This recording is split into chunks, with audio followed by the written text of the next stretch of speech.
drips from her breast. Her hips move, and I can feel what they say. Swaying, they say the beast inside of me is gonna get you, yeah.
You just heard Love You to Death from Typo Negative's October Rust album from 1996. This is the Requiem Metal Podcast. I'm Mark.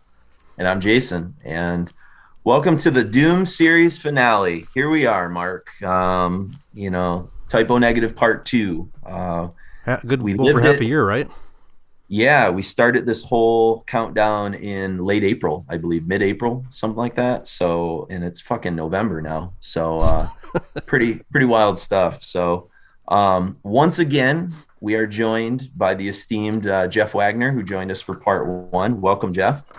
Hello.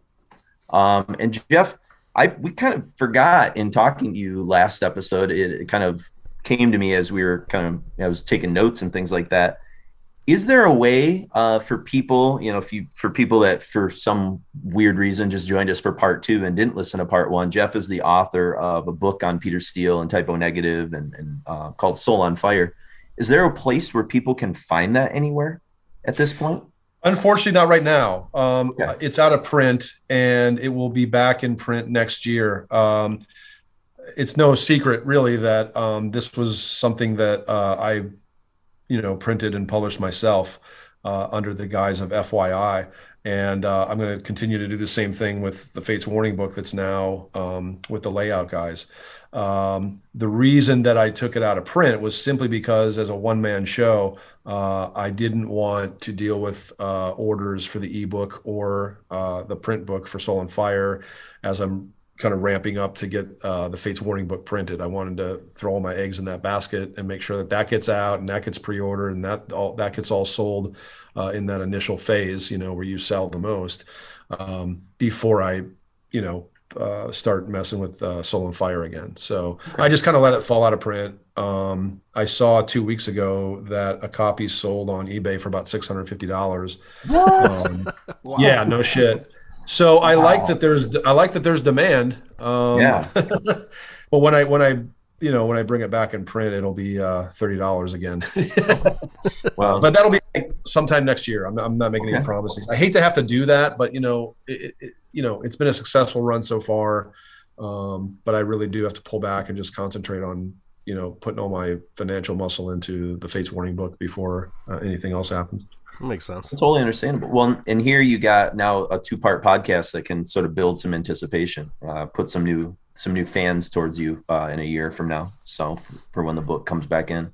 Yeah, for sure. I mean, it's never too late to discover any kind of music, especially something that I think is going to remain pretty timeless through at least a few future generations. Who knows how long people will be discovering this band, but I think they're going to always be relevant in our next, the next 2 lifetimes, three generations from now. I don't know. So yeah, never too late. Sure. And I even got some cool feedback about last week's, kind of episode, and I'll read more letters near the end of the episode. But one thing that somebody said about Part 2 that I thought was cool, it's very short. They just said, lean into this episode. Super excited. I need more intel on their later albums, and the subject matter will fit perfectly with the weather around here. Wow, that's all. Sorry. No, I was just going to say it's a cool thing because I think there are a lot of people who maybe their journey with Typo Negative sometimes end it with Bloody Kisses or maybe October Rust. You know what I mean? Absolutely. I think obviously Bloody Kisses and October Rust are the ones they get the most attention for. And you could say that the next 3 records all qualify, depending on your definition, but they all kind of qualify as these lost albums, just simply because they didn't get they didn't get gold status or platinum status the way Bloody Kisses did. Sure. And it's just, who knows why. I think it's just changing times. And, and I think they got a bit more difficult and dark on the one after October Rust. So it may have turned some people off who are expecting maybe a little more of an accessible goth rock type album. They didn't get it. Well, actually, Mark's going to tell us a little bit later, but Mark's one of these people that was new to these records. Yeah. Well, yeah, I never listened to until I got that box set that came out in 2019. I'd never listened to World Coming Down or Life is Killing Me. Okay. So it's kind of nice to rediscover them. So absolutely. There's a lot of worth to these albums. So that person that wrote in, they know, man. There's a ton of stuff coming up that's just, I think, some of the best stuff he ever wrote and they ever did. Yep, absolutely. So, but yeah, so Jeff again is the author of Soul on Fire. If you're just joining us, and he hosts another great metal podcast, Metal and Beyond. You guys do a lot of progressive rock and other things too, called Radical Research. And then, as he said, also authoring a book on Fate's Warning and doing some other cool projects, I think, in the works as well. So, so let's talk about Love You to Death. Which we just kind of heard and sort of opened up for, or open up the episode with.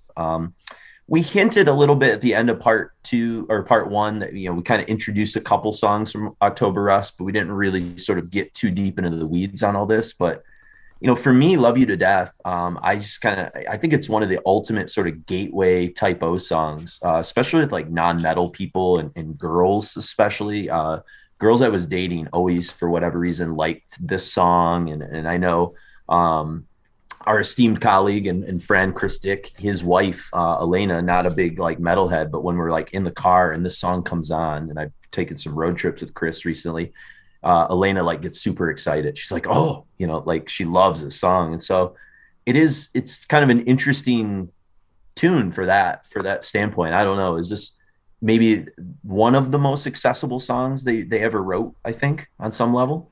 I think so. And I think it's this album's Black Number 1, kind of the more recognizable one, the one that usually comes up in discussion from October Rust. I think less so. I think My Girlfriend's Girlfriend comes up less so, although that was kind of geared to be the hit. I think I was going to say that kind of felt like it was like shoved out as the song, but it was never like the song we would go to necessarily. Yeah, I think Love You to Death became the anthem from this album. And obviously lots of great stuff on this album. Not all about just this song, but it does take a hold with people. In fact, it's funny, I can add to those stories you were saying, talking about with females, particularly loving this one.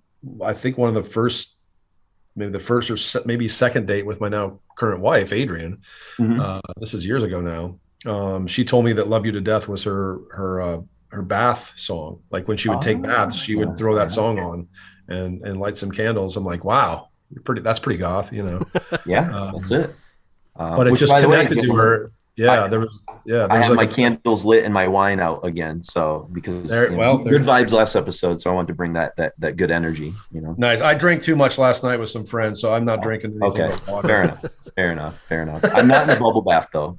Although I really should have tried to record this maybe in like a bubble bath with some. Oh, that would have been cool. You guys got to do the bubble bath series. Yeah. We did we have some cool like hot tub pictures. Mark and I did what we recorded. We didn't actually record an episode in the hot tub, but we took some kind of like some cool band photos in the hot tub with. It's high time you record from the tub, man. I think so. Tub talk. So we've been talking about getting one. So yeah. Yeah. But I think like, the whole song and really we'll talk more about the album as a whole, but I think you could kind of inject some of what we're talking about this song into the record. But I just said it's lush with eroticism and gothic beauty. It's got these echoes of shoegaze and like kind of project type records from like Lycia and Love Spirals Downward. Absolutely. I mean, the keys, the backup vocals in it are just so lush and awesome. I mean, I just said like when Peter, sings like, "Am I good enough?" I mean, he's conveying so much like vulnerability there. It's just like, I don't know. It's a really, really cool song. I love the build in that first minute. And then, Pete's kind of vocals are really one thing we didn't really mention. And somebody actually pointed out, they're like, how come you never brought up Andrew from Sisters of Mercy as being kind of like a touch point with Peter? And I was like, well, we did talk about Sisters of Mercy briefly or whatever, but I mean, like, he's just on point with his vocals in this song. Like he's just got like all 100% vampire. Yeah. He's it. He's rolling the R's and stuff more at this point. Yep. And I just wrote too, I said the fact that he presents himself like at the beginning of the song as this sort of masculine kind of predator, and then he evolves into this like vulnerable, am I good enough for you? I just said like that if I'm a young female fan, like a woman in my 20s, that's got to be like some like catnip kind of like dream material, right? Well, I mean, vulnerability, like, it almost fits that female fantasy strong of like, man. yeah, he's like a strong man, but at the end he's like he's laying it all out to her, you know, and it's like all those things that, you know, again, I'm not a female, and so I'm speaking probably out of you know, sorts here, but in the conversations I've had with female friends and things like that sort of mixture, that dichotomy is so perfect. And we talked about that a lot in part one, that, you know, his hyper masculinity with his mixture of, you know, sensitivity and all those kind of things. I just think it's like a perfect mix, this song. It's got all those kind of things. And the questioning of if he's good enough, that, I mean, I hear echoes of that on like Carnivore's Inner Conflict. And he was going through a very bad time in that era, personally. And then, you know, I know some things about the Slow, Deep, and Hard era. There was one of the stories is in the book about just a bad breakup and how he kind of took it out on himself violently. And it's just, he, you know, so that question, you know, am I good enough? That's loaded. There's a lot of background there. There's a lot of backstory to that. And he's definitely an open book right there, because it is true that he just never, he seemed to never feel good enough. And he also was so sensitive to the point that, like, breakups were extremely hard. They're hard for all of us, you know. I mean, it's not like he's that much different. It's just that his layer of sensitivity was much, much, much thinner. You know,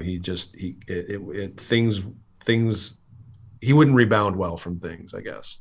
Well, and even like you bring it up later in your book, and we'll talk more about it when we get to the final two records. Just he has some quotes that I'll share later where he talks about his inability to sort of cope with different things and tragedy. He just has never really been able to deal with that, whether it's breakups or losses of family and all the things that he'll explore on later records, So one thing that's kind of interesting about this song, and I found it when I was doing some research, that it always used to drive me crazy why I love this song, like as an earworm so much. And I didn't realize, but when it was like pointed out to me, it was so obvious that he borrowed that "her hips move" line.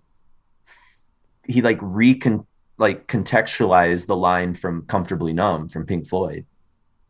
Oh, wow. Nice one. Yeah. Yeah. And it has that whole flow that when I can't remember what he replaces it with, but he says like "her hips move," and it's like the line in "Comfortably Numb" is something like, but I can't hear what you say. Yeah, exactly. And he's like replacing that. And it's like, it's so perfect. And again, it gets back into the stuff we talked about in part one, how Peter could take, cover songs and things like that and just like recontextualize like typo on top of that. And almost like you don't even notice, He makes it so his own. But yet it's probably why this song's so catchy, because fucking "Comfortably Numb's" catchy, so there's like those elements too. You're like, shit, man, what a good one. I never noticed that until it was pointed out to me. And I was like, oh, crazy. So yeah, that's awesome. Yeah. So October Rust, August 96, he's got this great quote. I can't remember if it was in your book or somewhere where I read it, where he basically said, he wanted the record to be like hitting fans over the head with a fur covered sledgehammer. That was a quote I used anyway. I was gonna say, I thought that was a perfect encapsulation of the album. But it's funny.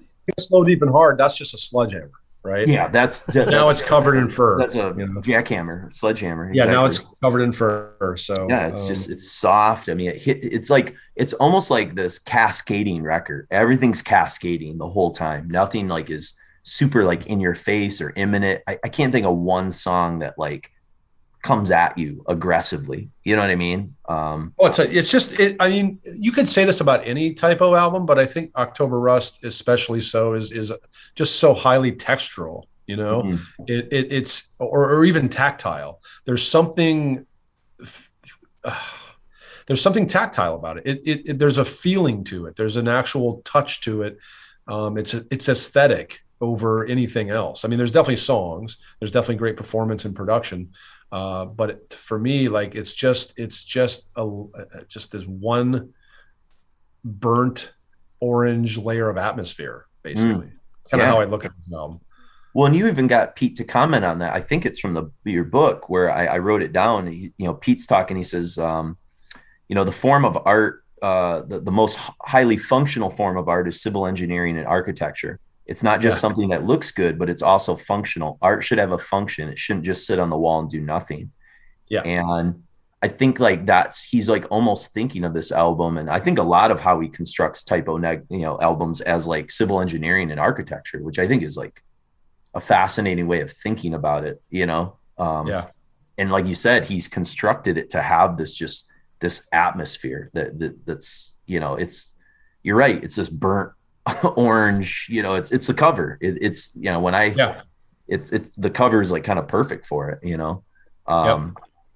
And I think one thing that we kind of got into it, we did talk about covers a little bit in the part 1, but I don't know how much we really talked about like the whole aesthetic of typo albums. I think that was kind of like almost underreported and something I didn't really appreciate until I think I read your book and understood just how much effort went into the color schemes, the sort of symbiology, the quotes, like all the different things that they were really putting together for this like total package. And I think you brought it up in part 1 about how that they kind of got that from like Kiss, or the Beatles, this like idea of like branding an image almost, the drab 4 and all that kind of stuff. And I think like October Rust, just like Bloody Kisses, but almost has better packaging in terms of like everything's really cohesive.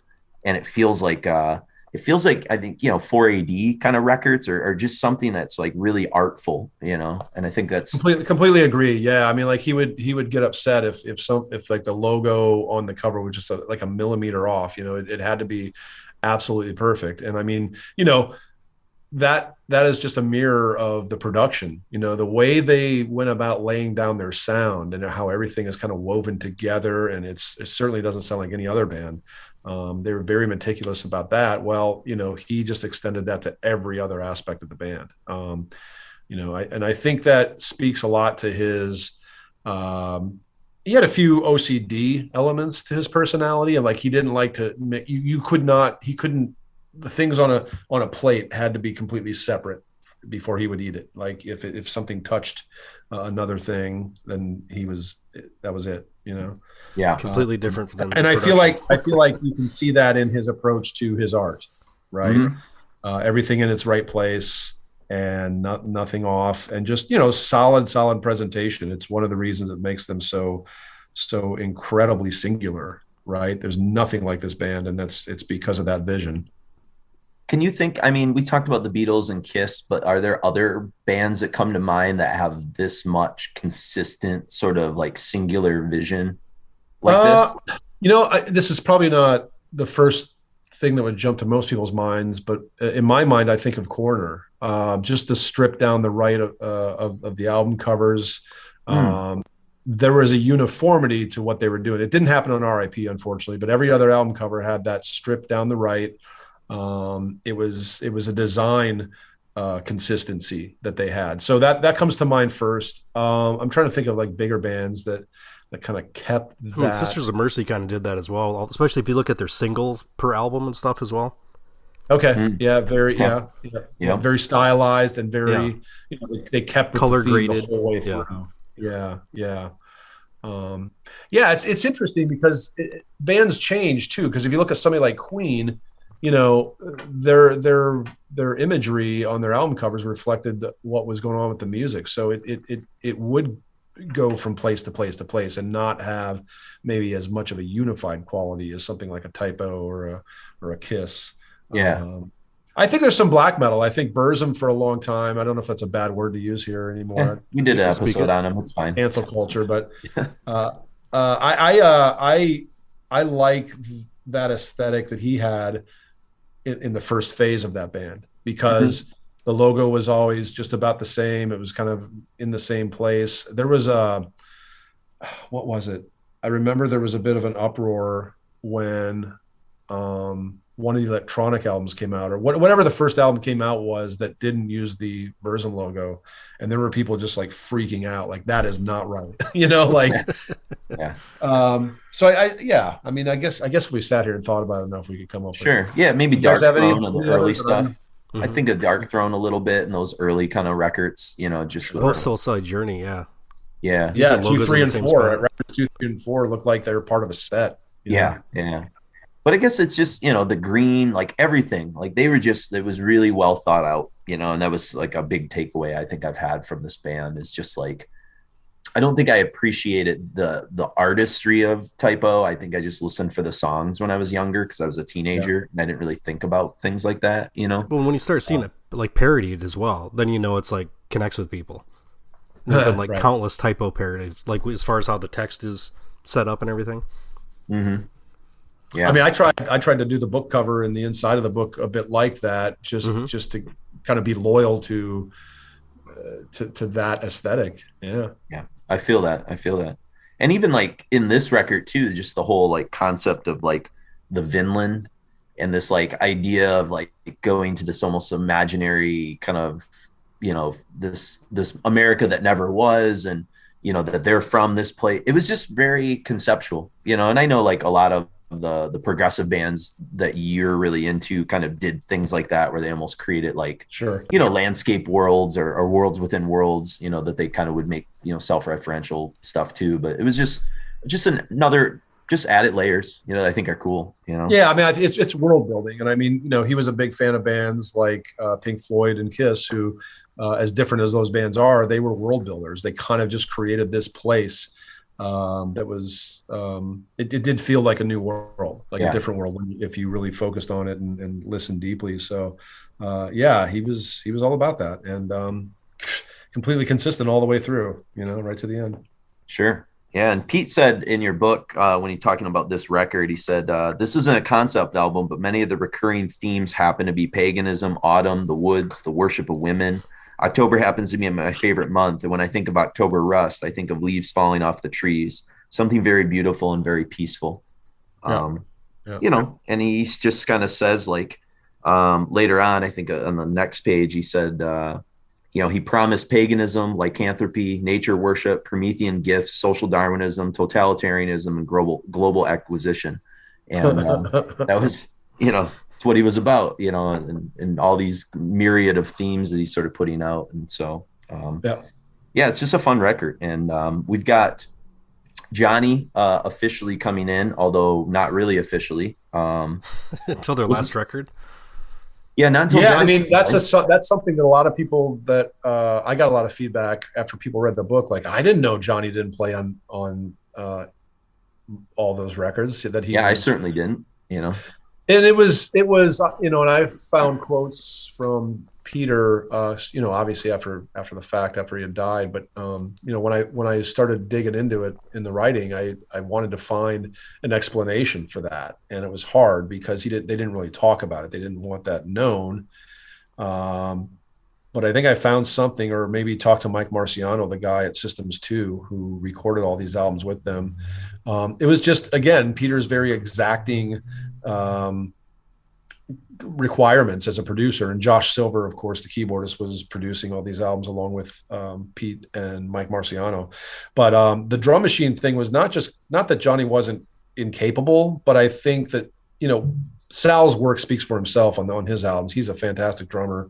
I think he was perfect for that band. I don't know what happened when they lost him in terms of like why Johnny couldn't just come right in and play, but I just think Peter just wanted to be damn sure that the sound was exactly as he wanted. And by this time, they had become quite comfortable in the studio. So it was a fairly kind of a slam dunk, decision. Like this is going to work better than anything else I can imagine. So we'll just have Johnny play live, And I think it's a testament that I'd like to hear real drums on these albums, but then, we can't go back and change history. So. Sure. Do you think it takes away? I know you've kind of mentioned that it's a little bit tough for you sometimes because you did appreciate Sal's organic kind of nature. I mean, I think that's, if there's only one thing that I really dislike about October Rust, and that is I do feel like it's a little stiff percussion wise. And I think the drum programming got better on World Coming Down and Life is Killing Me. No doubt about it. Okay. This one does feel a little stiff in the percussive area. And again, I think I was just coming off being such a fan of Louis Beto from Carnivore and then Sal from Typo that I just was hearing some lack. And I just, at the time I was like, man, I don't think this Johnny Kelly's that good, Kind of generic. what I came to find out, it wasn't him at all, you know. And even though Johnny and I have had some things publicly that weren't very nice happen when I was writing the book, I have a lot of respect for that guy. Yeah. And I do wish that he would have gotten a chance. No question. Did you ever see, I never saw Typo live, which is strange because I feel like I should have run into him. Did you ever see them? Oh yeah. I saw him several times. Only, let's see, I didn't see, let me think. Hold on. Let me think. Yeah. I saw them with Sal. I saw them on the Bloody Kisses tour before Bloody Kisses blew up. Again, I think I note that in the intro of my book, but I'd like to talk about it for a second if I can. Yeah, no, go ahead. Only because it was, Bloody Kisses hadn't blown up yet. They were touring with Thought Industry. They were opening Kalamazoo, Michigan, baby. Mm-hmm. Yeah. And not that many people were there. It was at Harry Mary's in Des Moines, Iowa, I remember. Pretty decent club. You could have packed, 400, 500 people in there. And there were probably about 40, 50 people maybe. But Typo came on after Thought Industry and played like they were playing to thousands of people. And it was an unbelievable set. And me and my Iowa City friends that were there with me were super into it right at the front. And at the very end or close to the end, Peter took I think it was like one of those huge Mogan David jugs of wine, took a sip and then passed it around to us. And then it got back to him. And we were like, it just felt like communion with this idol. And I had been following the guy since the first Carnivore, so I was pretty well versed in his music and what he was all about. It just felt special, and that was the first time I saw him. Then after that I saw him 3, 4, 5 more times with Johnny on drums. Yeah, the reason I was curious is I didn't know how Johnny was live. Great. Yeah. So did the songs kind of come out in a different way with him playing live, or did it sound pretty like close to album? Or I think it's close to the album, but for me, there's usually always something almost unspeakable. You can't put your finger on it. When the human is playing versus the machine, and I think machines are fine. I have no problem with programmed drums. It happens, and it can be really cool, but. It's always been other than Peter's exacting standards, I just have always thought, well, gee, Johnny could have done the job, Yeah. It would be interesting to hear what his versions of these songs would sound like in the studio. You know what I mean? If they existed, which I'm sure they did. Yeah. No, true enough. So, one thing, Josh, we've been kind of doing is in that Decibel issue, Josh goes through and kind of talks about each record. So I just thought I'd read his thoughts on October Rust. You use some of them in the book, I think, too, but this is from the Decibel from April of 2007. He says it's the easiest listen. It was a departure from Bloody Kisses because after such a success, we didn't want to repeat ourselves as so many bands do. They attain a level of success and put out the same thing, which never works. Even if it does, it's boring as shit. We took a shot at doing something completely different. It was odd. It was weird and very sexual. It worked. I like all the writing on that. There are some songs that make my balls become ovaries, but that's okay. That was a quote you used in the book, I think. I can deal with my balls becoming ovaries as long as there's some good stuff in between. So Josh is, he seems like such a funny malcontent type character. And I know you've said that he's pretty consistent in that, but he'd be an interesting character to be around, I think, so. Yeah, he is interesting. I had just a little bit to do with him while making the book. He was the one member who, while he didn't want to go on record for various reasons, he was the most helpful and the one that I probably got to know best. But that was really through my wife. He actually talked to Adrian more than he talked to me. I remember she mentioned that this summer when I visited you, because we were talking about the kitchen. Yeah. And I was like, oh. Yeah, they had a little friendship. It was great. And I don't think there was anything weird there. He knew that she was my wife, but I didn't care. I was like, yeah, what? Hey, babe, get it. It sounded like she was talking to Pete Steele. Get whatever you can for the book. Yeah, that's true, right? Yeah. But no, he was very open with her, and I told her some things I'm sure he may not have told me, whether it was about Typo and Pete or whether it was about like his love of the Yankees and various books or movies he was into. So through her, really, I more or less got to have a lot of respect for that guy. Cool. I already had a bunch just because of the music and everything he meant to Typo. I mean, I think if there was one big takeaway I have from doing these 2 episodes and doing the research, I think there's 2. One is I don't think I fully appreciated how brilliant Peter Steele was as a vocalist. And then I think 2 is Josh and his keyboard, just the textures, his backup vocals, like all that stuff, like what Josh brought to the table that I think I just took for granted. I don't know why. Yep. And those are just like hit me in the, like, it was like a Mack truck. I was like, Jesus, I just never, I don't know. And that's one of the fun parts about doing episodes like this. And I'm sure you and Hunter have kind of come to the same conclusions that when you kind of do deep dives, you kind of like walk away and you're like, man, it's almost like I never really listened to that band prior to doing this, you know, like, yeah. I mean, yeah, I've definitely walked away from some Radical Research episodes going, wow, now I'm really glad we did that because it really helped burrow that band's music even more into my DNA now. Like it wouldn't have maybe clicked like that had we not. So yeah, I totally get what you're saying. Yep. So now we get into kind of a nice little set here of a trio of tunes from October Rust that I think are kind of fun to sort of unpack here. And the first tune, Be My Druidess, this is like, to me, the ultimate like example of probably what Josh was just talking about there. I just said it's like it's an ode to pleasure, right? With this kind of scintillating lead bass riff and just these incredibly sexual, romantic lyrics with this shoegaze shimmer sort of happening. There's a lot of really great vocal diversity in this song. I mean, they're in a lot of songs, but this one, he's really, taking out all these different versions of Peter, which I these characters he kind of has. I mean, this is another song where I said, like, I can totally see what like a young woman who's like a metal goth fan, like who wouldn't want like a 6'7" mysterious heartthrob bemoan in a deep baritone, like, I'll do anything to make you come. You know what I mean? Like I get it, and I'm heterosexual. You know what I mean? Like I felt it a little bit, so. Well, I think, yeah, I think I keep saying he, although it's typo, but obviously Pete's driving the thing. Yeah. I feel like, it's so obvious why he would have a female audience. And I don't think this was any plan on his part. It's just the way it all fell out. But like, why does he have such a huge male audience as well? Because he does. Yeah, they do. And I think it's just that, because they kept that heaviness intact, they kept the doom and the slow parts intact. They kept it there enough that was appealing to the more masculine demographic. But I'm going to go there. I'm going to say, or I'm going to ask, like, is it maybe partly on our part, some of the male audience at least, we are like, wow, I wish I could be that open like that guy. Yeah. You know what I mean? Be that vulnerable, but also be that fucking strong and let's face it, beautiful.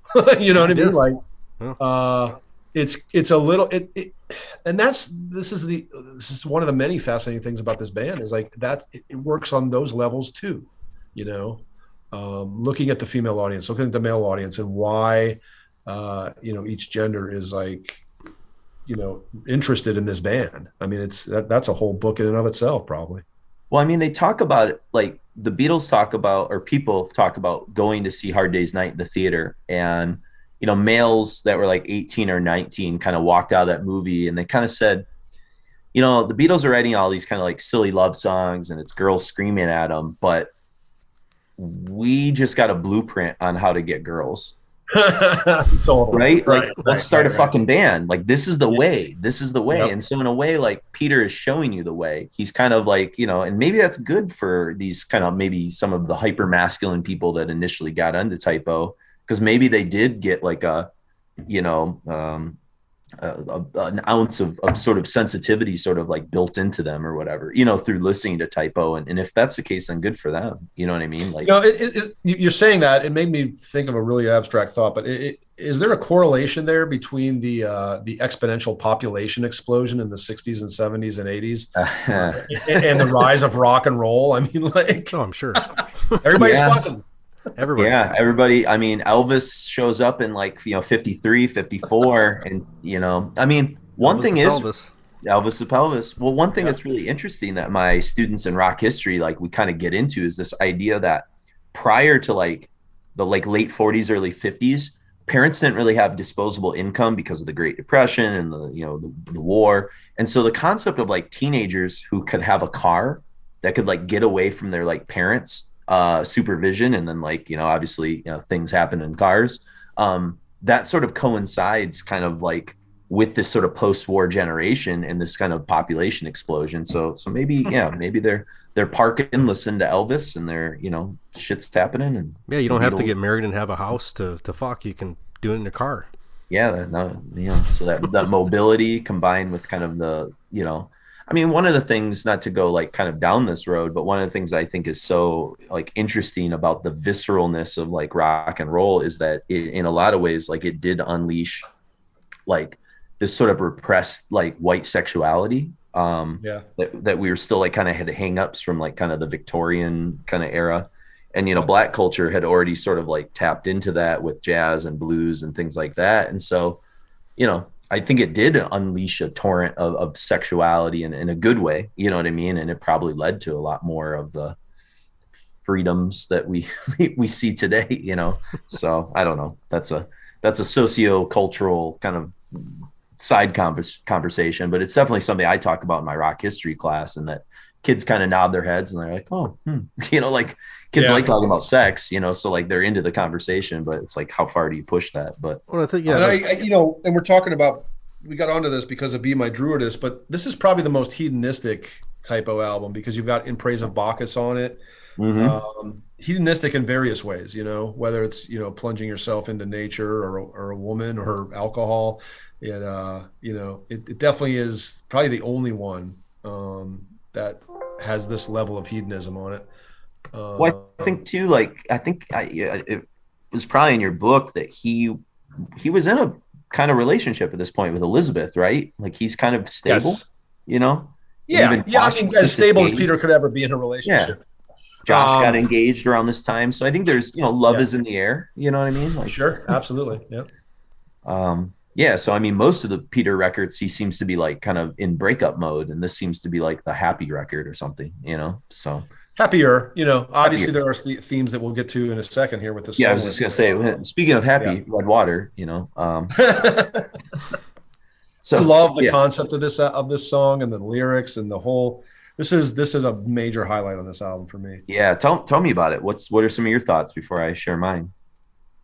Well, it's another of his odes to death and how despairing it is to not have that table be filled with as many people as it was last year, basically.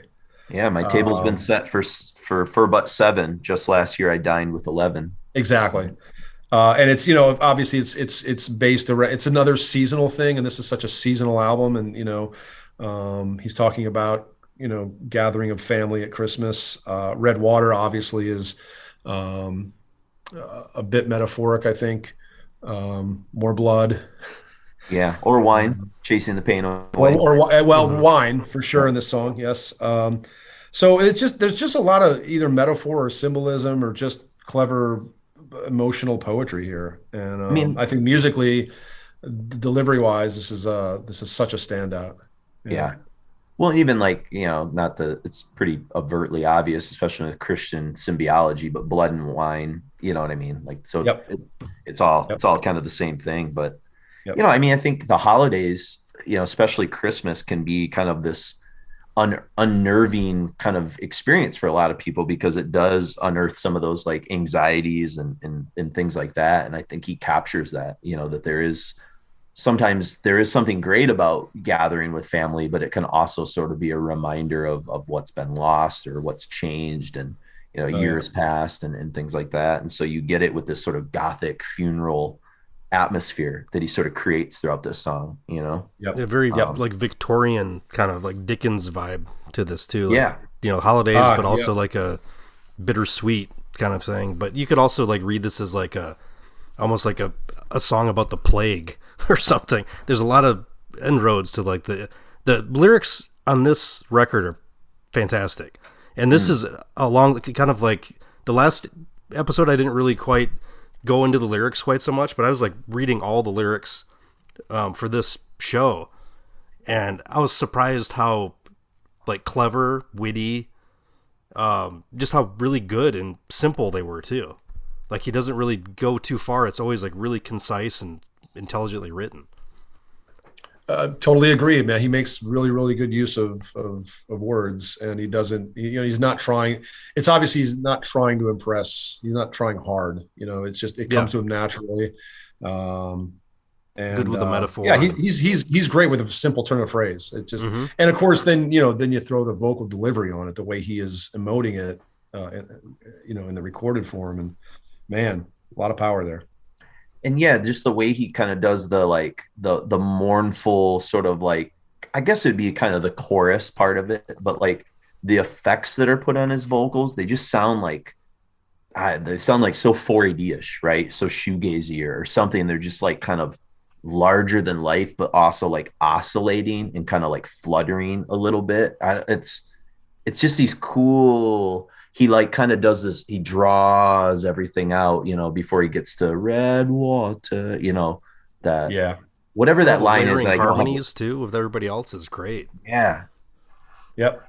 I mean, it's, one thing I wrote, like, and Mark, you said the, Victorian kind of atmosphere, as I said, like the vibe I get, and don't judge too harshly at first. Let me kind of get through my thought. But like I said, it's almost the kind of territory that like Cradle of Filth was trying to dabble in terms of that sort of grandiose kind of Victorian atmosphere. Yeah, but like totally. Peter and Josh's like musical and lyrical conviction keep it from the like going off into like, I think that unfortunate place that sometimes Cradle of Filth's music kind of or lyrics went into. And I'm a fan of early Cradle of Filth. I'm not judging, but there's like there's a separation between what Cradle of Filth did and what Typo did, but they're nearing each other in a song like this. You know what I mean? I think like with Typo, it's more classic gothic, and Cradle's always been like, we're basically hammer horror metal.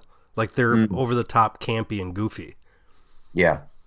That's a good correlation. Yep. And it's weird because I don't think as a kid I would have ever put Typo Negative and Cradle of Filth together. Just because I probably wouldn't either. Yeah. I couldn't mentally think of something that in my brain with like Danny's vocals was anything near Peter Green stuff, or not Peter Green, Peter Steele stuff, or Peter Green. Yeah. But like, I think in my brain, where I was in 96, this is right as I'm meeting Chris and Mark. And so I had like this compartmentalized, there's the metal that I listened to that was like Typo Negative and White Zombie and Pantera and COC, like mainstream alt metal, all the stuff that was on Headbangers Ball. And then there was the stuff that like Mark and Chris were introducing me to, like Opeth and Catatonia and Anathema and Paradise Lost. And, like that whole world. And to me, they were separate worlds. There was like the American metal world. And then there was this like other thing that like Requiem magazine and these labels that they were introducing me to. It was like a whole nother world. And it wasn't until I got older that I could like comfortably merge those two worlds together. And I think that was like a weird insecurity for me in the mid 90s, because I kind of thought stuff that was popular couldn't be like good anymore. And I had to like, I sold a lot of those records from like my early high school years because like, like I can't listen to that stuff anymore. And, I didn't buy World Coming Down. Well, I think I did. I think I got it used. I didn't buy it when it first came out because I was like, I'm kind of over Typo Negative. Like I've graduated past the Ozfest bands or whatever in my brain. I kind of thought this stuff sort of was, so it's weird to think of Cradle of Filth and Typo Negative like together almost, but yet there are some similarities there, And I'm just going to go off on something that just kind of reminds me of, and I think we should try to squeeze in. I don't think we talked about it in the first part, but the reach of Typo was greater than say some of those other bands that they came up with in terms of influence, in terms of who you could find now who would say, "Oh hell yeah, Typo." I mean, there's black metal people. There's guys like Toby Driver of KO Dot. And we could go all over the musical spectrum, the heavy stuff and the not heavy stuff, and find pockets of people into this band. And when I started, selling the book and coming into contact with who was buying it, it was extraordinary. The demographic of this band. It's not just goth girls. Yes, there are a ton of those, but there's so much more, and they're just one of those bands that has that really, really, really wide and diverse demographic for sure. Who were some of the biggest surprises for you? Because I can hear it in a lot of like. Well, I when mean, you say black metal, I'm like, yeah, I hear it. Yeah, in a lot of black metal. recently, a couple years ago, maybe it wasn't a surprise, but Garm, I was in touch with Garm for both the Arcturus and the Ulver liner notes that I did somewhat recently. And he had complimented me on the book. And I said, "Oh, you're into Type O."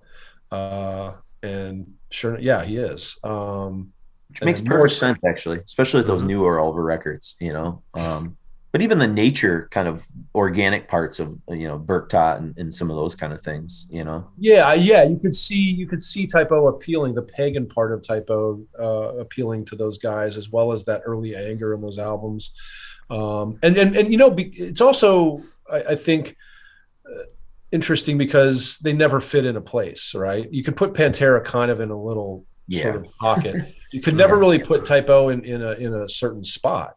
So it meant that for anybody, any younger kid, black metal or otherwise, growing up, who is concerned with compartmentalizing or kind of sticking to the scene or sticking to your music, Type O is just universal or cosmopolitan enough that it didn't fucking matter what background you had or what you were trying to stick to. Like they were okay for almost anybody. I think there was a point that you're talking about where, yeah, maybe they seemed a little too gothy, for guys too cool to get into it. But for the most part, I love their universality. I think they're just so, yeah. The only band I can maybe draw a parallel with that from the same era would maybe be like Danzig in certain ways. Sure. Yeah. I think, yeah, exactly. He's embraced by a lot of different, just a multitude of people, and female fans really get into Danzig too. There's something kind of sexual about some of his music, obviously, too. And so, absolutely. Kind of things there. Before we talk about Wolf Moon, I guess it would be worth mentioning a couple songs we aren't playing, but I think they're kind of interesting talking points to the record. Is he does another cover here, Neil Young, Cinnamon Girl. And then the sort of idea of the Green Man, this kind of persona and character that he kind of starts to almost like embrace based on kind of what he does outside of Type O and things like that. So I thought those were, a couple of interesting elements happening on October Rust as well. I don't know. I like Cinnamon Girl. It's not my favorite Type O cover though, I guess, I don't know. I don't think think he reinvented that the way he reinvented so many others. Yeah. Agreed.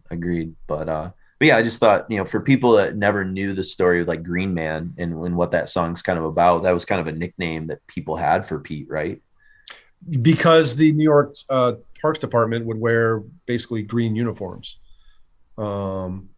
is what I heard.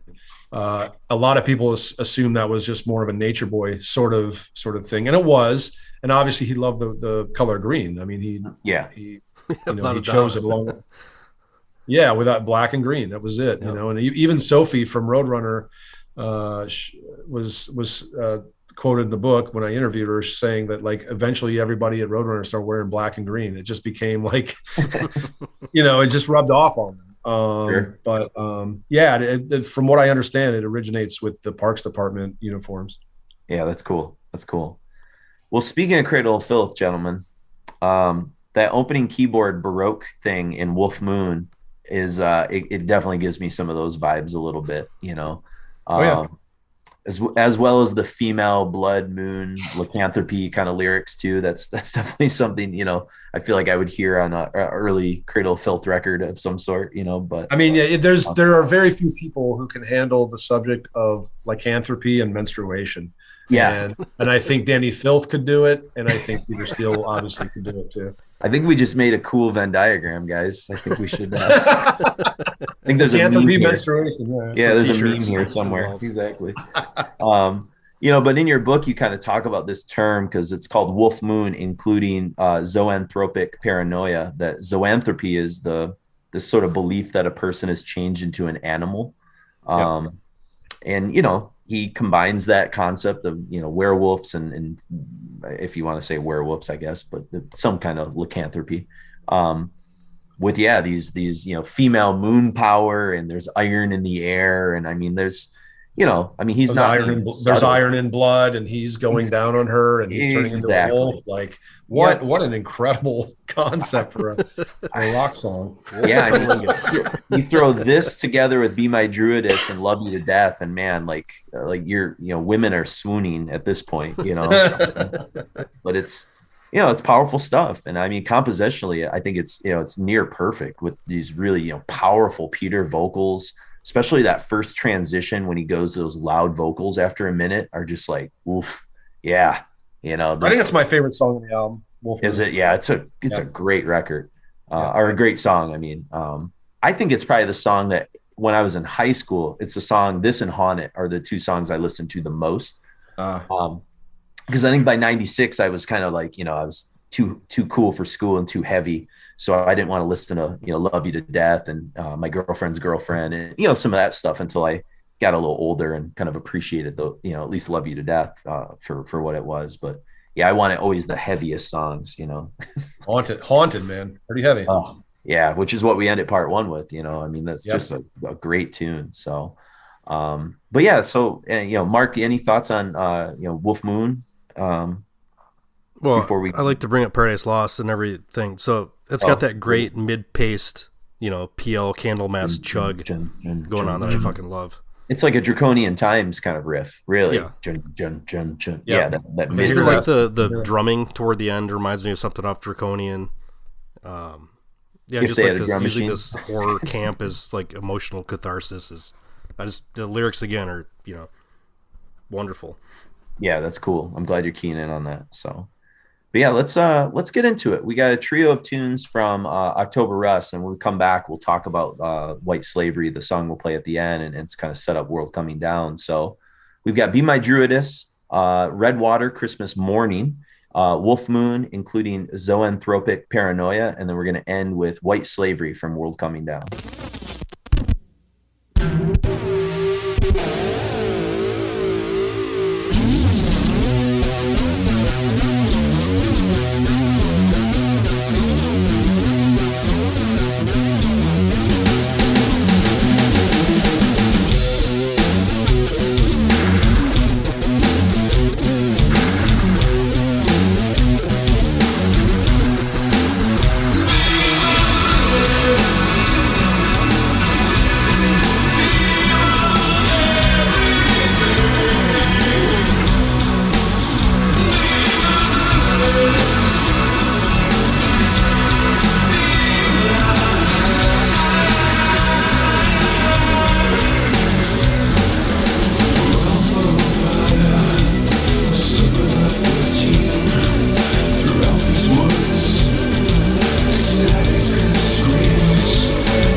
day.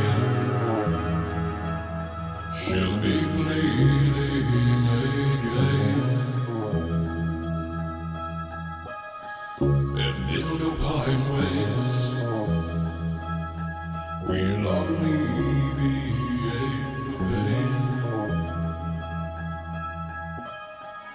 On holy water, sanguine addiction, the silver bullets, our last blood benediction.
Disgrace, we'll be meeting again. And on that great day, I will tease you all the same. On holy water, sanguine addiction, for silhouettes, our last blood benediction.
That was White Slavery. Then we had Wolf Moon, Red Water, Christmas Morning, and we started off with Be My Druidess. So Jeff, now we've sort of opened up, we've kind of changed the tone a little bit when we get into World Coming Down. And, we start with White Slavery there. And I mean, I just said, the song itself is this tone setter for the whole record, in that it's like this dirge, right? This kind of total ode to, doom, depression, struggle, drug addiction. I lost myself again. It's a nightmare. These lyrics coming out. Yeah. Corporate and I just branding in a really clever way. Yeah. Coke is it. Yeah. Taking a page out of Black Sabbath Volume 4 there too, with the Coca-Cola company. Yeah. The Coca-Cola company. Yep. That's good. Yeah. Cocaine, man. But I mean, this is sort of an interesting thing. There's a passage I want to read from your book that I think talks about white slavery really well. But I saw someone describe this song, and I was curious what you guys thought. And I know, Mark, you're probably not the biggest fan of these guys or know as much, but they said this song sounds like Skepticism with clean vocals. And I was like, what? I don't know. I was just kidding. It made me pause. I was like, oh, I like Skepticism, all right, but I was like, I don't know if I can like make that leap. That's my brain doesn't fit into that compartment, to be able to put all those things together. But I just think musically the whole thing is setting World Coming Down to be a completely different vibe of a record than, say, October Rust. Well, it was, just like October Rust was reaction to Bloody Kisses, or a veering off into something else. I mean, this was another left turn in a sense of like, okay, not everything's okay. We're getting into more troubled waters, basically. Well, and it almost seems like a continuation less of Bloody Kisses or October Rust, and it almost picks up in a way where like Slow, Deep, and Hard kind of picked up off. I get that in some way. I think it's more streetwise. I think it's more gutter. I think it's less romantic for sure. There's nothing romantic about Slow, Deep, and Hard, whereas Bloody Kisses and October Rust, you can find it. It's a fairly bleak record. Slower. Let's sing it. Yeah. Fairly bleak. Fairly bleak. Am I underselling it? I might say incredibly bleak, but yeah. Yeah. Okay. Incredibly bleak. Yeah. Let's not beat around the bush, guys. There's a great quote I found. Oh man, where the hell? I can't remember who said it. I don't remember if it's from your book necessarily, but it was about World Coming Down, and it might be from Peter or Josh. It almost sounds like something Josh might say too, but he says, it's October Rust walking out of the forest and onto a dark road that suddenly culminates at a piss-infested Brooklyn alleyway. It's October Rust with the beauty yanked out in exchange of prettiness for pain. Oh, I think that's my writing. Is that you? That's just my description of. That's you. Yeah. I mean, no wonder I didn't, connect it to anybody, but I have quotes around it. So I was like, who the fuck did I write that quote down from? So, hey, well said, Jeff. That was good. Hey, thank you. Well, yeah. That was a beautiful, beautiful statement in all its ugliness, Thank you. I'm pretty passionate about this record, and I think that it's certainly very, very close to the top of my favorites list with this guy, including the Carnivore stuff. So I think that I kind of, when it came out, I kind of got why this band will go down as legend, because they didn't repeat. There's no My Girlfriend's Girlfriend on here. There's no. Yeah. They didn't repeat themselves. But they're still very, very typo. So I just I like the darker turn. Well, and I think that having known you over the years, that fits your personality, and that you're the guy that opened Mean Deviation talking about Angel Rat from Voivod, and talking about like what that record meant when it came out and how it shocked Voivod fans, and how you sort of like see that as the ultimate definition of like what draws you to music, is this like undying progression, but not necessarily in like the term progressive, like how people use that term maybe incorrectly in a Dream Theater kind of way or whatever. So I think this is like progressive because it's doing something completely unexpected, each time. Yeah. Well, yeah. I mean, the first time I hear an album by a band I love, I kind of want to be amazed at like where they're going. That doesn't have to be radical, and they don't have to lose themselves. Yeah. But I think that just exploring new ground is always the most exciting thing, right? Sure. Yeah. But before we get too far down the road with World Coming Down, I did want to share what you kind of talked about with white slavery from the book. You just said World Coming Down proper starts like a funeral procession. Morbid organ sounds from Josh melt into the first dreary riff of white slavery. The resigned vocal seems like a confessional from Peter, who laments obedience to the, quote, summer snow. The song's first moments ooze out agonizingly slow, but it gradually brightens, if only slightly, and finally accepts the facts. Quote, watch your money flow away oh so quick to kill yourself properly. Coke is it. At the time, Peter said the song was about a male cousin who got, quote, pretty messed up on cocaine. The singer himself may not have been addicted to the drug yet, but he was long past the seduction phase. And and let me pop in there for just anybody who's listening and doesn't really maybe know his history, but he was not all that into drugs during Carnivore. In fact, I don't think at all. In the early years of Type O, he was not a drug user or much of a drinker, as I understood. Once he quit the Parks Department, which he did very reluctantly, to go on the road when Bloody Kisses went gold, and was just going to, it was like, look, if you're going to do this, everybody, the record company, the other guys in the band, they were like, you got to go on the road.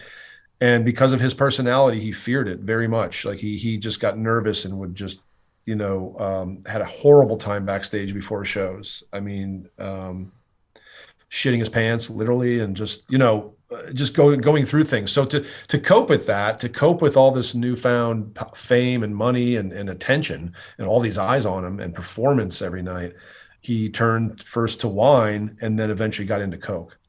So I say all that just to underscore what World Coming Down, what we're getting into, and what kind of world we're in with Peter right at this point. And it's not a happy one. Well, I think this is a different headspace than sort of the, him being in love with Elizabeth and Josh getting engaged. This is an album about exhaustion, from fame, touring, and family and relationships, and deaths of loved ones, and it's that, I mean, more I kind of grief. wrote, what's that? More grief. Yeah, lots and lots of. I said in a lot of ways, this is sort of like their Joy Division album in terms of like bleakness, and like you get the same kind of spirit and things that like Ian kind of had at times. It's kind of palpable. Minus the Brooklyn, sarcasm and some of those kind of things. You wouldn't have heard that in a Joy Division record. But again, it's like, I don't know. That's kind of I've been really listening a lot of Joy Division the last couple of years. And so like, I kind of feel that same kind of bleakness, but it's beautiful at the same time. I mean, there's some really beautiful moments on this record, but it's at what cost kind of beauty, Yes. The cover, I guess, what's your take on this, the Brooklyn Bridge kind of bathed in green? Because it's different. It's just a different feel than like the other covers, I guess. This one seems more like, I don't know. Yeah, maybe. It's just not as like what did Mark say? Stylized. Personal. As far as personal because of the Brooklyn Bridge. Sure, we see their locale. I think there's a starkness to it that fits. It seems, you don't see any human figures on it. You don't really see any cars. It's almost like, post-apocalyptic, kind of like that. Yeah. It's got an emptiness and a bleakness to it, and kind of a beauty, kind of a quiet beauty as well. Like, I guess the misanthrope in me comes out and says, what a great world it would be if like it was just this quiet and without humans. Yeah, that's kind of, I look at that cover and I think that's maybe post-human, right? Post-apocalyptic. Were you one of those guys? Have you ever seen 28 Days Later when he wakes up in the hospital and all of London's completely empty, and you were like, oh, cool. Yeah, cool. Yeah, cool. I'd at least like a day of that. I'm sure it would present its own difficulties after about a week, but yeah. I'd run around by. Yeah, I want to be the last man on earth for a while anyway. Yeah. But yeah, anyway, I think it's got that sort of vibe, and I think it's fitting for the record. I think it's like, okay, we're now in real serious mode here, people. I think it advertises itself really well. Yep. Well, it's like, almost like a postcard of home, but there's nothing to go back to. Oh, good one. Yeah. Well, and that's funny because, after getting off the road, after the massive successes of Bloody Kisses and then October Rust, he would find things were kind of different, that people around him seemed different, just because he would be treated differently, and he'd have more people around him, more hangers on. He wasn't always the best at picking who was being genuine with him and who wasn't. He was very nice. He'd loan money to people he probably shouldn't. I think his world just ended up being pretty different and weird for him at this point, and hence the album title. I mean, this is the stuff that, I've read enough and watched enough documentaries about, whether you're talking about somebody like, Kurt Cobain, or even like Jimi Hendrix, especially had the problems with like kind of the sycophantic people that were just kind of constantly using him and being around the studio and just kind of, taking him down bad decisions and things like that. And Kurt had his own separate issues that are different than like what Jimmy had, or even Peter, but again, it's the cost of fame, and it's always the sort of Robert Johnson, selling your soul to the devil kind of the mythology of rock and roll and touring and what that does to you, and the dangers and lures of the road. And and Peter is that example in a lot of ways. Like you said, he was scared of all that stuff, and I. Yep. I feel for him, because it's like he in a lot of ways, like when you read Soul on Fire and you kind of hear his hesitations about, like you mentioned before, not wanting to quit the parks department, wanting to still be kind of almost like grounded. I think, him working like a blue collar job and doing all that stuff kind of kept him like grounded in reality and around real people. And I think like in a way you kind of cut that cord. And yep. I don't know if he ever comes back. I mean, he comes back at the end. He finally cleans himself up near the end of his life, but it's like it took him a long time to kind of get there, So he went through. I guess we'll get there.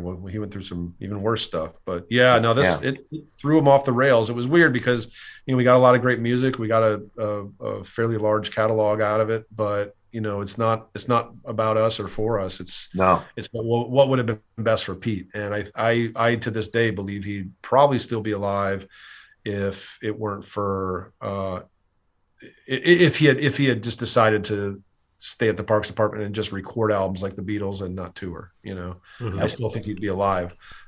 Just because I think he put his body through so much shit that it was weakened by the time the real cause of death happened, that just he couldn't handle it. Yeah, I guess in a way that makes me appreciate, you mentioned the Beatles, the decision that they make, and they made it for not necessarily the same reasons that we're talking about. It was more because like they just wanted to do more studio exploration and they couldn't reproduce it live. So they're like, why fucking bother, trying to do this with screaming fans and all that. But in a way that I'll probably like preserve them, I mean, even though, Lennon and Harrison have passed away since for various reasons. But that is interesting. I never really thought of that parallel, that's maybe in a way what kind of preserved the Beatles a little bit, but yeah. Oh, definitely. Yeah. Speaking of the Beatles, they tried a Beatles cover on this record. An interesting little kind of medley, Day Tripper and a couple other tunes that are sort of thrown in there. Again, I don't know where that it falls for me. It doesn't rate with maybe Summer Breeze and Black Sabbath and some of those. And Hey Pete. Yeah. Hey Pete. Yep. So, but it's there. It almost seems kind of. I think it's out of place. I don't think it belongs on the record. And I also wish. I never like medleys, even when the band itself does a medley. I'm just like, come on. Yeah. I think a lot of people feel that way. I think their medleys are more for the casual fan, and Typo Negative is not a band that wrote for the casual fan. So, and I also think that they should have just tackled one Beatles song and rather than slam a few together. Did they speaking, we've talked about Coroner in the last talk set, but did they ever do a cover of She's So Heavy, or am I just like imagining that? I don't think so. Okay. That would have been a good choice. Yeah, it would have been a really good one, especially with just like kind of the female kind of character in it too. That seems like something Typo would have talked about, So like the original is a pretty long song. I think if they had slowed it down by 5, like it would have been like 20 minutes of like. I know it would have been just the ultimate dirge, for sure. Yeah, that would have been great. But I do like that Corner cover. I think Corner does a cover of that, right? I actually like that cover. Yeah, that's good. I think it's pretty cool. So yep. And then one other tune that we're not playing, but I thought would be kind of interesting to point out is that Kenny sings some lead vocals on All Hallows Eve and things like that. Yeah. So that's, yeah, I mean, he was pretty prominent with the secondary vocals throughout the catalog. Obviously not as commanding, but as Pete. But yeah, I mean, a lot has to be said for his contribution. Yeah. And again, they were into these bands like Beatles and Kiss and Queen who had multiple vocals. Switch vocals, yeah. It makes a lot of sense now that I know all that. Yeah. I thought before we get into the songs, I like reading Josh's words. Here's what Josh had to say about World Coming Down. He said, "A brilliant piece of work. I love it. I think it was vastly underrated by the public, but it doesn't change my mind about it. I think it's the darkest thing Typo has ever done. When I put it on, I want to kill myself. Sometimes when I don't put it on, I want to kill myself." That's so Josh. "It's blacker than black, none bleaker. I think the songs were really from the heart. Every word was meant, and yet it still retains a very minor amount of humor on that record. That's the way that we felt at the time. I'm very proud of that volume of work. I'd rather hear it than most Typo records. It's up there for me. It's honest. Its honesty is unsurpassed." So that's pretty bottom line stuff there. Yeah.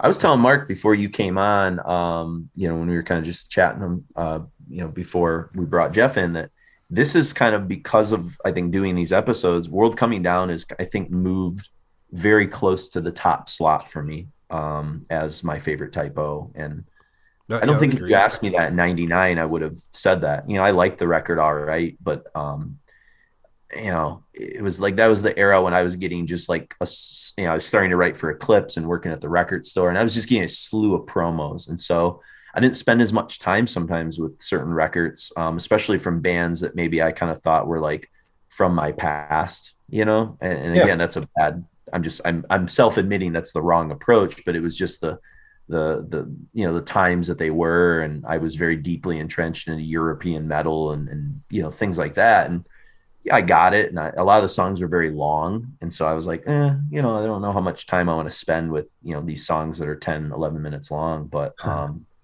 now in your 40s, you appreciate it. Yeah.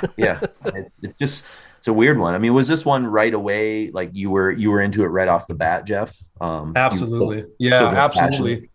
Absolutely. And I love October Rust, don't get me wrong, but if I was ranking my Typo albums, and there's 6, let me think. Are there 6? 1, 2, 3. Yes, 6. Yeah. I'd put October. Well, I don't want to say where I put October Rust. It might anger some people. Yeah. You'll be a dagger. I would put World Coming Down at 3 or 4. I love Dead Again too. My top 2 were the first 2. But World Coming Down is way high up there. Gotcha. And I was really into it when it came out. Just again, I like the darker turn. I appreciated that it wasn't. I half expected them to go even further toward the goth rock female crowd, because when October Rust came out, it wasn't really a surprise to me in terms of where they went. I was like, oh yeah, that makes sense just based on the successes of the previous album. Sure, it seemed to make really good sense of what they were trying to do. This one was a bit of a surprise. I actually expected them to be more commercial, more poppy, more accessible, and it was the opposite. And right from the beginning, White Slavery coming out and just being such a dirge. I thought, wow, they're coming out. Yeah, they're coming out with some really deep shit, and it does take a little while to get into. I think it's maybe their least accessible record, in terms of instant connection. I think it takes a while. It's a headphones record, I put that work in early with it, and it's to this day, it's one of my very favorites. Yeah, I think it is interesting because in 99 we were kind of at almost like this kind of peak period of kind of commercial American metal in the late 90s, and it was the wheels were about to kind of come off in a sense, like with new metal and all the shit that was kind of happening. So you would think that Typo would maybe have moved in a more commercial direction. You know what I mean? Like all they could have in American metal were pointing that way. And I think they kind of proved that they were above all that. They were not into any of those trends, even though they got on those tours with some of those bands. And that's tough. You and I've talked about it before, like the Deftones kind of got dragged into that scene too. And yet they somehow transcended it and kind of rose above some of who they were being kind of associated with. And I think totally. Yeah. I mean, sure. White Pony was the big split, you know? Yep. Yep. And so, you know, I think Typo is kind of in that same realm, you know, same era too, you know, so. Yep. But yeah, so we got a nice little slew of tunes here. I don't know if you saw, Jeff, I did put Liver back in because I thought it was kind of cool to connect Who Will Save the Sane and World Coming Down, because it just kind of flows all together as one. I didn't see that, but I love all those segues. The science, Liver, Long. Yeah, that's fantastic. These 3 ways of like predicting death, right? That like kind of, you know, right. Smoking, was it drugs? Alcohol. Smoking will kill you. Drinking will kill you. Coke will kill you, heroin will kill you, whatever. And I think in the book you talk about how Peter can't listen to the one where like the heart's beating fast because it like would freak him out too much, you know. Well, especially later because he had some heart issues. Yeah. So we're gonna start with Everyone I Love Is Dead, and I said, you know, this tune, you know, you got this and like maybe Creepy Green Light and Pyretta Blaze that, you know, are about as upbeat as the album gets, you know, and the song's called Everyone I Love Is Dead, you know? So, I mean, I don't know. I mean, it's like a Monty Python version, like how to deal with death and trauma. Yeah. It's crazy. Cause again, that, you know, and Josh even mentioned it, right? That there is still a little bit of like kind of, you know, humor built into as bleak as this record is. But, I love the tonal changes in this song, you know. It goes kind of like that melancholy opening half, and then it has kind of a momentary lapse of misery, and then it kind of goes back to the sort of misery again. And you get a really killer Kenny solo, which is a rare treat. You don't get a lot of Kenny solos, but they kind of stand out when you get them. So I do appreciate. There's also the keyboards kind of like announcing the vocal chorus before it happens. A lot of like predictive, like here's the note pattern and then it kicks in kind of thing. I noticed. Mm-hmm. Yep. Yeah, that's very cool. Yep. That was that one of the singles, Jeff, if I remember? Believe so, yeah. There's a video for it, I think. Wasn't there? Yeah. There was that one, and what was the other one that was another single? Everything Dies, right? That was another single. Maybe that was the video. I don't remember. Yeah, I think Everything Dies is the one that the video is about Pete's dad, and we'll talk more about that later. But I think that was the one like shot at the docks, I think, right? So if you look at, yes, it was. And if you look at Everyone I Love Is Dead and Everything Dies, like, clearly like he's still in the grief spiral that he can't get out of here. Sure. In addition to everything else. Yeah. So, bleak. Now, did his father pass away right before this record, or was it like right after October? I'm trying to remember. I can't remember either. It was late 90s, I think. I think it was October Rust era, wasn't it? Like during the tour. Right and they were on tour, and So you had a couple years to sort of like kind of process it a little bit. So one of my favorite tunes though is Who Will Save the Sane. I think it's I think you even point out in the book that it's one of your favorite kind of lyrical and musical kind of combinations. For sure. Yeah. What kind of makes this song stand out to you? Yeah. I'm done. Yeah. What makes it stand out to you then, I guess, you know, for you? I think we hear their Beatles influence in a multitude of ways on this song. I mean, there's a lot of the melodic choices, some of the harmonies we hear. There's something that evokes Abbey Road to me, especially side 2. Yep. It's also got sort of a personality or a character or an aesthetic or a vibe that is just different from most Typo songs. And I've never been able to put my finger on it, quite honestly. That's going to make me seem like a bad critic or a bad fan or a bad author, but I just don't know what it is about this song. There's something different about it, though. I don't know if it's the tuning or what key it's written in, but it's just there's just something singular about it that stands out to me. The vocal phrasing is like Bowie. To me, that's a good one. Yeah, see, and he wouldn't do that as often. Like he would. Yeah, that's what stands out to me. Yeah, maybe that's it. Maybe you've unlocked it for me. But I do. Yeah, I love this song because of interesting like word choices where he's like forming these like new words, like, you know, pseudogasmic and necromorphic and And that goes back to Carnivore, and in fact, it goes back to Fallout. There's some couple of turns of, well, not even turns of phrase, but just invented words in the early Fallout material. So he was always really interested in doing that, and I love that. That's another of the traditions that he carried through all of his work. And you get it here. So good point.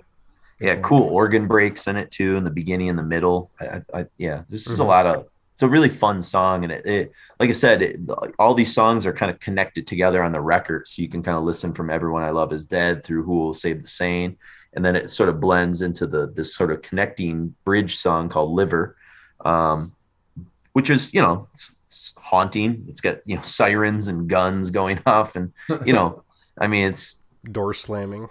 Yeah, it's kind of a little vignette, that sort of connects you to probably the centerpiece of the whole record, in a lot of ways, which is the title track. I mean, if you're doing this in a Doom series, we got to talk about how totally doomed World Coming Down is. I mean, this is I mean, you could make an argument that this is one of the finest typo compositions in the whole band's career. This title track. It's certainly one of the heaviest. There's no question. No question. Heaviest and slowest. I mean, it evokes everything that I remember hearing on the first album when I first heard it. Like, holy shit, this is slow. Like I wasn't used to anything that slow in my listening, even Sabbath.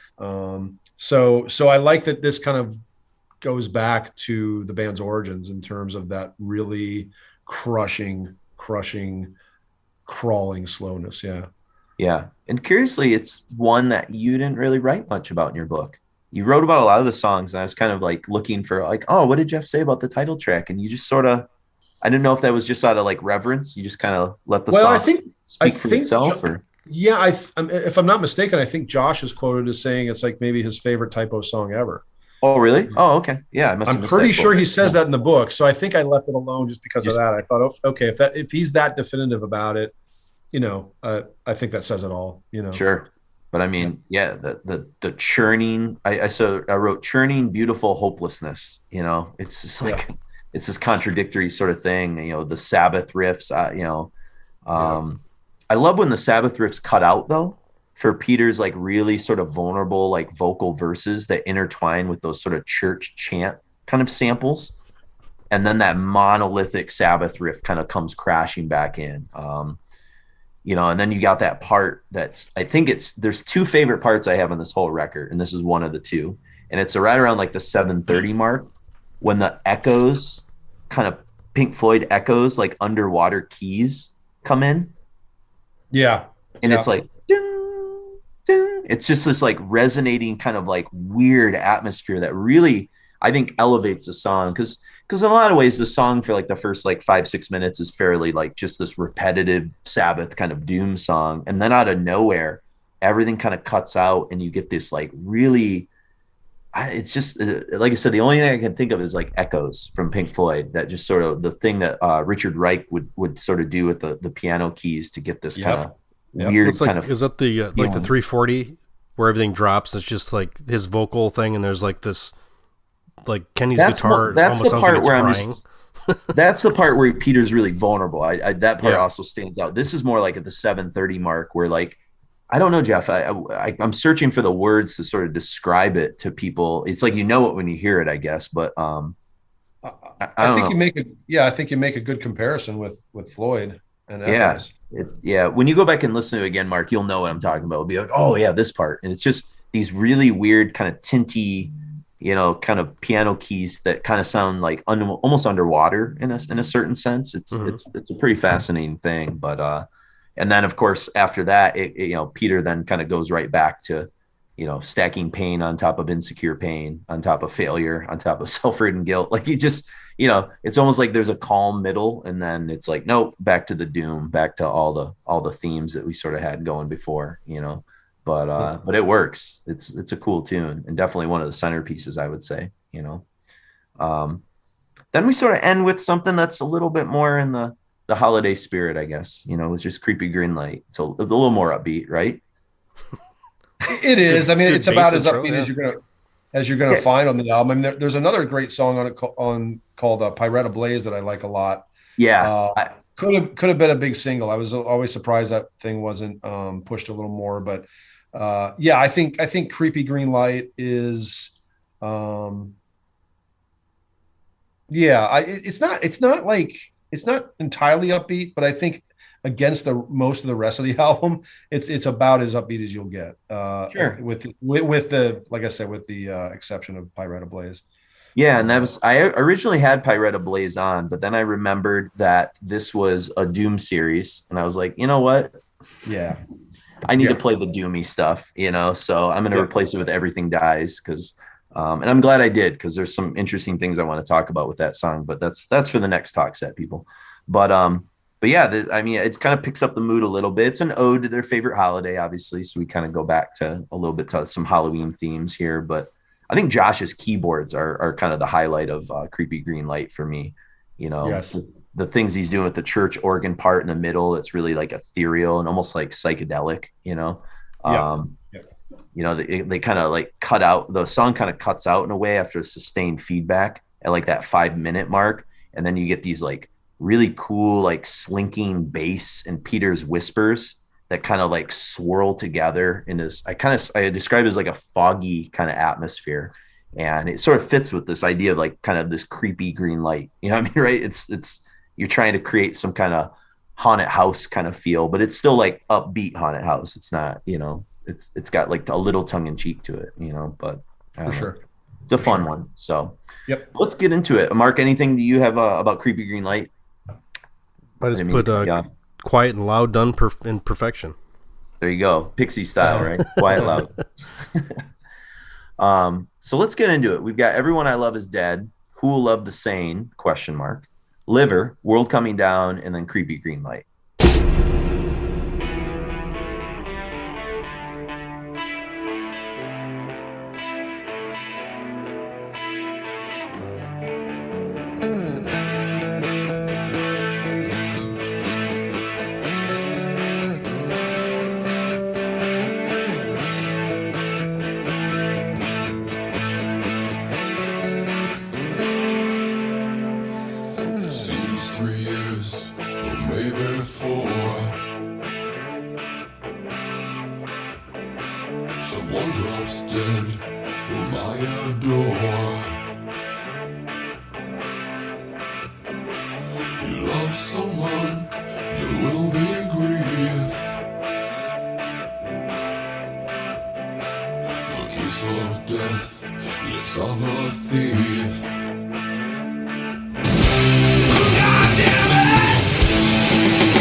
good and bad will surely end. The mirror is all which tell the truth. I love myself for hating you. You're right.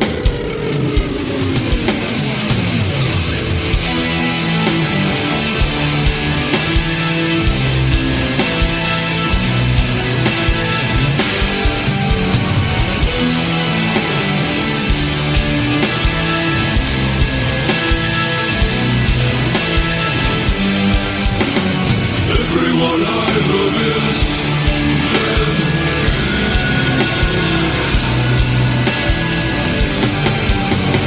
Everyone I love is dead.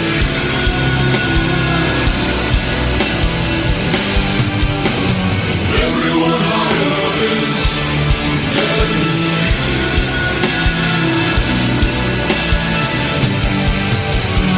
Everyone I love is dead. Oh God damn it!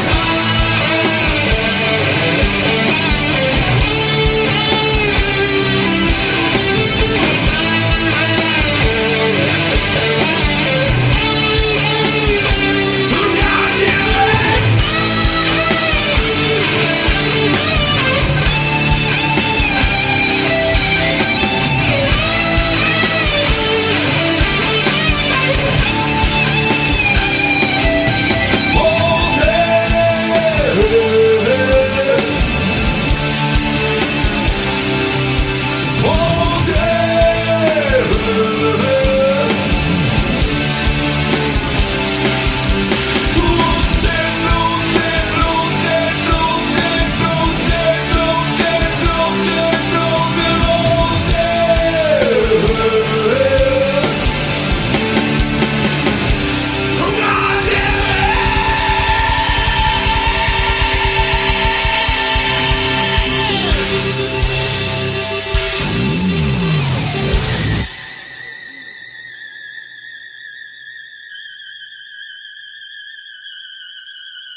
from my weirdest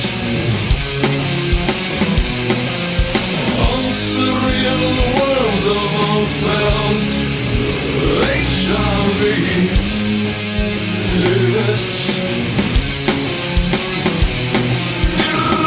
Superman warning, no Patrick, no joking.